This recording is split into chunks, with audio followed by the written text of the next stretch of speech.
काल रात्री वडेगाव उमरी येथे झालेल्या घटनेचा निषेध करतो आहे व गणेश रेवतकर यांच्यावर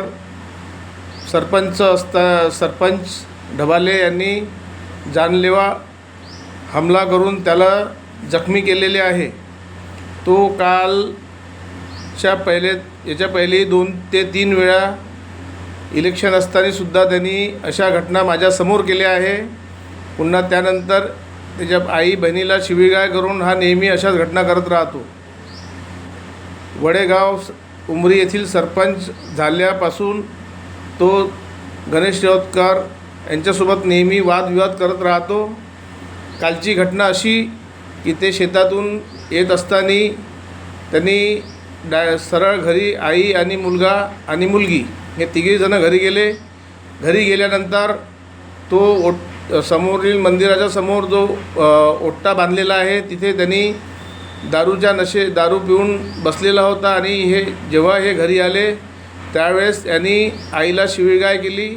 आईला शिवीगाळ करत असताना आई बाहेर आली, त्याची समजूत घालत असताना त्यानं त्याच्या गणेशच्या आईचे हात आणि मान पिसकण्याचा प्रयत्न केला।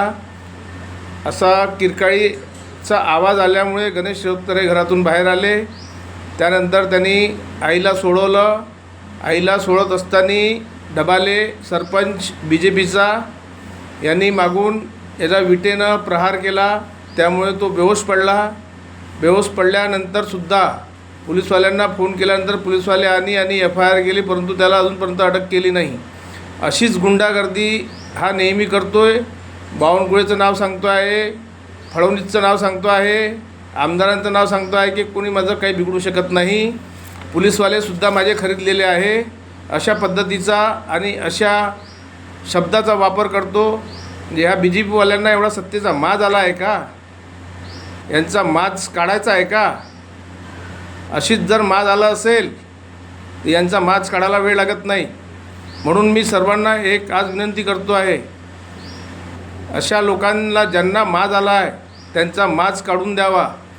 मग फडणवीस साहेबांना विनंती आहे, बावनकुळेंना विनंती आहे, आमदार साहेबांना विनंती आहे, असे माजलेले लोक जर तुमच्याजवळ असले, तुम्ही जनतेचा काहीच विचार करू शकत नाही।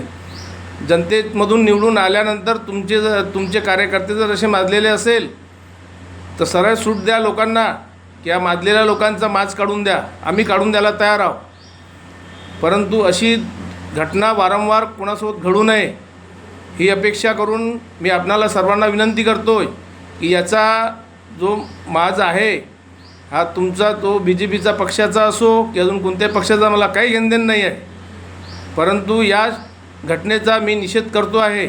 आणि याला जर अटक केली नाही, याला तुम्ही अटक कराल हे आमची अपेक्षा आहे। पण केली जर नाही तर हे प्रकरण पूर्ण मीडियाला, पूर्ण देशभरात आम्ही पसरवत आहे, याची खबरदारी घ्यावी। धन्यवाद।